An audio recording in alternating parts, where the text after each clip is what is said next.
Oki, Ganawa, Nisonako Kapiotskinai.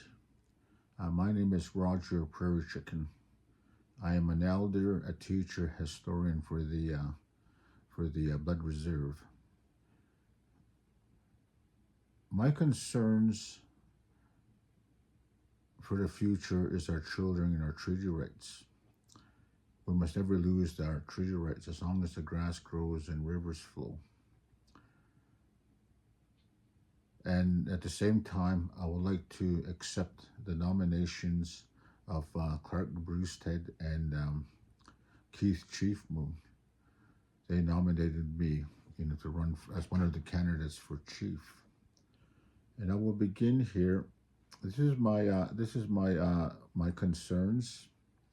This is my concerns for for what I hear from the people. The people, from the elders especially, they've been talking about the old way and the new way, and then their understanding of the old way is as long as the river flows and grass flow, and the main way is basically giving up our treaty rights for control in the corporation world. So at the same time, where do you divide the process? Where do you begin, and where do you end? So, but at the same time, I do believe we have to think about who we are as Blackfoot people. And within the people's complaints, I will share, the information that I've researched, and then I have worked with the elders. The people's complaints is for breach of fiduciary duty, constructive fraud, theft, conversion of blood tribe assets, unjust enrichments, and or equitable disgorgement and restitutions. This is what was proposed in the 1969 White Paper on Indian Policy. No Aboriginal title and land registry like in Australia. This fits the 9 modern treaties in British Columbia, self-government agreements, land codes, and delegated taxation authority. A template for the rest of Canada once the rest of the provinces get on board. BC governments proposing to bring forward legislations for government considerations to enable First Nations who are recognized as legal entities under federal law to acquire, hold, and dispose of land and register their interests in the land office. Simply, we go to the provincial land office, and that's where that's where our lands will be. So, and then they're giving us that opportunity to sell out for money. But we have to think outside the box. Ikakimatua kano. Samukakitoa mukshi the candidates akaki. I'm talking about your children, your grandchildren, and for the next 500 years. What will our grandfathers be saying that fought so hard for treaty rights now to be selling them out for big corporation businesses? In 2008, Welch Wilkins was the band lawyers, and how does a provincial lawyer able to work for the tribe? Because we are Federal Reserve, and this begins the government corporation registration system on Federal Reserve property with no consultations or vote by a blood tribe membership. This is a total violation of our constitutional rights.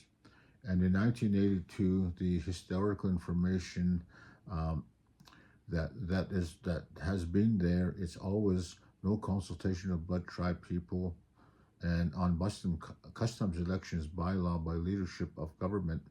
Blood tribe Chief Roy Fox served as chief from 1980 to 1996 before retiring from council. When the term began in 1982, then chief and council made recommendations to accept banned customs elections bylaw. However, the banned customs elections bylaw is still a part of the Indian Act, and blood tribe leaderships put provincial jurisdictions on a Federal Reserve and makes decisions on a blood tribe membership without a vote or no consultation with accountability. Be what they have done. They totally violated our rights as to what we have. We as the people will have to speak out and correct this and ask for forensic audits in order to get this whole thing straightened out. So, however, we are still sovereign. There was not a first, second, or third reading or a vote by the people for ratification from the Blood Tribe Membership Department. There was no consultation by Blood Tribe leaderships for a vote to accept the banned customs elections bylaw. The recommendation in 1982, Chief and Council and advisors agreed from INAC. Chief and Council Quorum agreed to begin the banned custom elections bylaw. And if no Blood Tribe members come forward to stop the proceedings, the statute of limitations will go forward and be law. This decision did not come, the Blood Tribe membership. Then up to leadership. Basically, it came down from the advisors and INAC down to leadership. The people did not have a voice and did not know they had no more voice. At this present time and date, the Blood Tribe Customs System is designed to protect the Blood Tribe Chief and Council and outside advisors, not the land or the Blood Tribe membership. Anime, akan pitatsis to tukia mokiska ki matutsin oksupa mokiska ki assess makwa inanda to sano kano. Okay. And in the banned customs elections bylaw sections 10.06 states, this is what they're using. This law is the most misinterpreted law that makes them supremes to what the and leaving all of us out. The Blood Tribe shall have the power to require the productions of any evidence, including the productions of any documents and attendance of any witnesses in its deliberation. The decision of the Blood Tribe Council shall be rendered within 10 days of the date of the regular meeting at which the deliberation took place, and if no decision has been reached within such time limit, the petition will be deemed to be refused by the Blood Tribe Council pursuant to subsection 10.04.01. This is a total breach of rights for the Blood Tribe, Kainawa, the membership. There is no consultation of transparency and accountability to protect the people and future generations. Semikokokaksimaya o kitositakapia ematsinapskoki watsa o kenni o kakiaki o te saiwana inapa bisa itania kokakokaksimasi. That is a total violation of our rights. Kainawa wukakituwa wakaki. Just because you're running for chief, it's or council, it's not just a job, It's protection of who we are as our identity for our kids, for the future, past, present, and future. In 2020, the banned customs electoral regulations were amended. At that time, they elected to increase the chief nominations fees to $500 and nominations fees for council to $300, and now has made the electoral regulations through amendments. Not even the federal government can get involved on any complaint that is provided. Sole discretion is the chief electoral officer. That is total dictatorship, Bakaki. We have, if they get the machines in there, there's no control of the votes, anything. And if you argue the system, they throw the book on you of the Customs Bylaw Act. But for me, it's about accountability and transparency. It's about our children. You know, it's not about the pocketbook, kakeki. Samika kimatua. You guys choose wisely who's going to be your chief, a follower or a leader. So on June 17th, 2021, things started progressing forward towards the Indigenous and Northern Affairs Canada INAC was dissolved. Indian Affairs, it's SICAPI, and it was replaced by two Crown Indigenous Relations and Northern Indigenous Service Canada. So NATO kaya makes it Crown Indigenous Relations and Northern Indigenous Service Canada. Itaya ki tsiputsimya. Itong tapaps ko kia aks kumotsa ki for all of Canada to be allotted to be corporation reserves, federal, provincial reserves, that we lose our identity as sovereign people. So with our educated people back then, actually trying to move forward, I always believe that if you're going to live in the white man's world, live in the white man's world, get educated and follow what they're doing. But at the same time, if you're going to live on a reserve, we can't be white people. We have to follow our customs, our ways of life through the pipe. But the Customs Bylaw Act is still a part of the Indian Act, and at the same time, so it's just been mistranslated for them to give sole elite power to dictate to everybody. This land belongs to everybody, every blood tribe member. That goes across Canada, all the way right down to the coast to coast. It's all, federal treaties. So that's what we have to understand. We cannot give our identities for big business.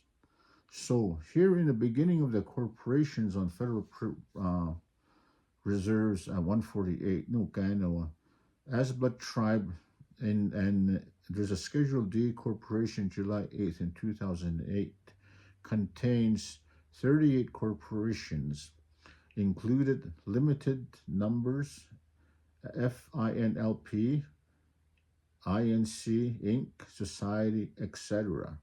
Eugene Creighton takes credit for established above excerpt from the article Corralling Alternative Justice. That's when the selling of our rights began, when this person began to establish corporation business, provincial corporation business on a federal reserve without a vote. Chief and council did not tell us if it's okay. That's our right. So there is a link here. At the same time, just Google Corralling Alternative Justice and it'll pop up. Creighton spent 8 years, 1986-1994, as in-house counsel to the Blood Tribe. He focused on creating systems in which the people of the nations provide service to each other and run successful businesses. Creighton embraced the whole idea that First Nation Canada be allowed to take over their educational programs. He created societies, arm's length entities, and corporations controlled by boards. And then this allowing the First Nation Council to deal with the critical issues of treaty negotiations. He said, I designed the blood tribe education system, he says. I created legal entities, created a school board, and applied to the ministers to transfer jurisdiction to the school board. He said, hey, wait, what about our chief and council? How come they didn't make a decision to notify the people and us to see what's happening? We're transiting into the provincial process. So again, there was 38 corporations, and then it's on a document on it was Blood Tribe, July the 8th, 2008, Schedule D, corporations 38. So they're all together. Those are the beginning of the 30 corporations that are on the here on the reserve. Right from I'll just go a few of the numbers here. Affiliated KRI, Alberta Limited. They're all Alberta Limited corporations right across the board. And at the same time, and that also begins with economic development, BTAP,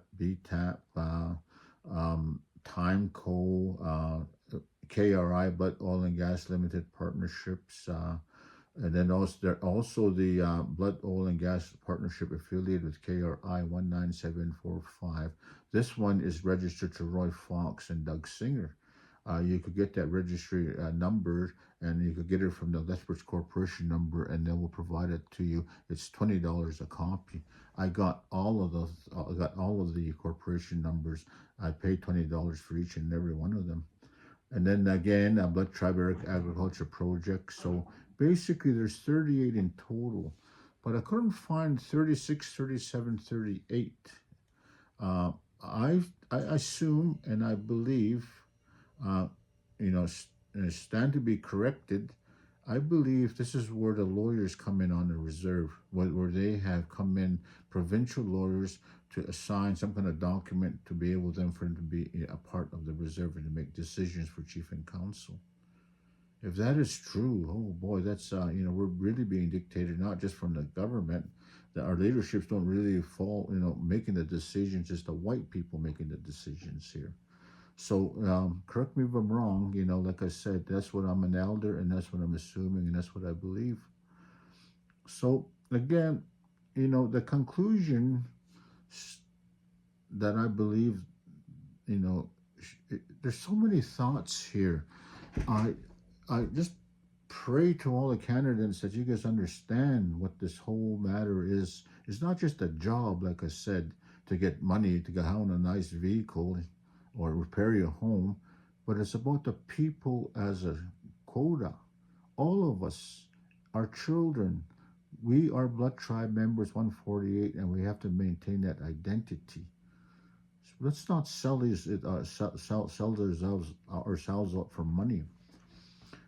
So many thoughts are going through my mind right now, but at the same time, I'm trying to, go one step at a time to analyze it. But my conclusion is this: the President Chief Roy Fox, McKinney-Man, and Blood Tribe councillors, past, present, the now, and then the ones before, and from 1985 on, the Blood Tribe councillors on Blood Reserve and government officials have denied financial transparency in all departments to the sovereign Blood Tribe members on treaty entitlement monies. Treaty entitlement monies, it simply means that the money belongs to the people, not to chief and council. As leaders, they are basically an Indian Act chief and council band. It belongs to the sovereignty of all members. And that also goes back to the pipe that I carry of Niya Pakistani. We have to uphold our beliefs. So at the same time, again, the Blood Tribe members on treaty entitlement money is to uphold wholly owned chief and council enterprises. In most cases, there was no notification of the Blood Tribe people to have provincial jurisdictions on the Federal Reserve, and leads to distinguishing the treaty sovereign rights and the Blood Tribe leadership questionable investments on trust and band funds. The First Nation corporations that are wholly owned enterprises using tribal monies, there was no ratification vote by the Blood Tribe members, as you are now aware of the beginning of the provincial corporations on the Federal Blood Reserve 148, and the further federal government has moved funding partnerships and provincial control begin. In recent court hearings, it has been brought forward. Blood Tribe Councillor Dorothy First Rider was addressed by federal court judge as to if she has informed the Blood Tribe members have been notified that we have transitioned into Canada's self-governmency. Further to the court judge addresses, and later to a letter of Crown Indigenous Relations and Northern Affairs, and have yet to consult with the blood tribe memberships for ratification vote to accept the change. And the blood tribe concerns are, again, breach of fiduciary duty, constructive fraud,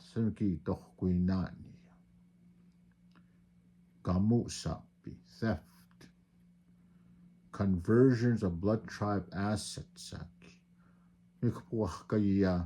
Mixi action post pounders, vehicles,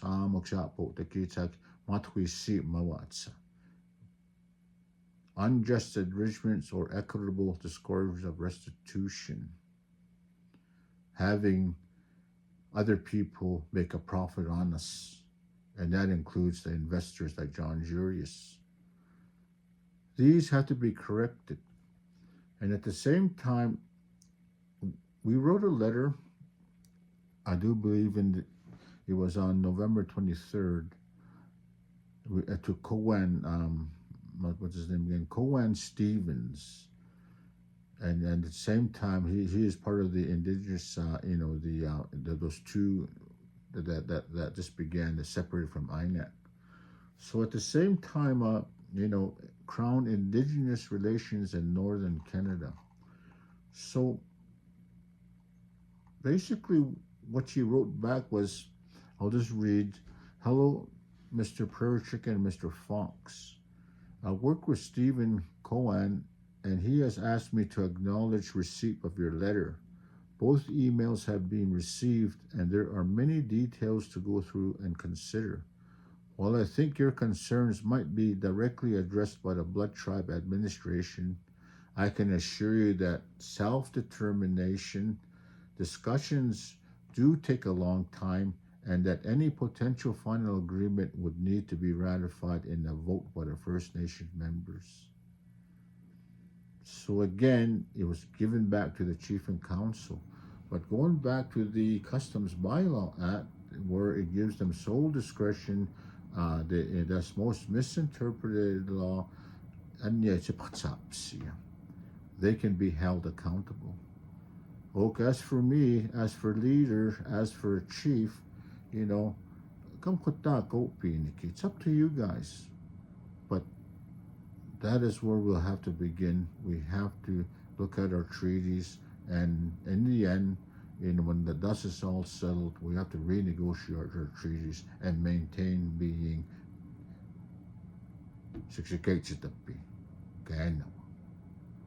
So I just hope that all the chief candidates are looking at this thing, or some of them will look at it, well, that's the old way, this is the new way. Well, all I say is, if you're going to sell our rights on Wokiwaskako, why don't you guys disenfranchise yourself and leave the reserve and go make your $1 million out there, not on the backs of your people. So I have some strong words here, and I do not take any word back, and that's how I feel, and that is what I'm running with with the process. So when you guys vote, choose wisely, and thank you, Ganawa.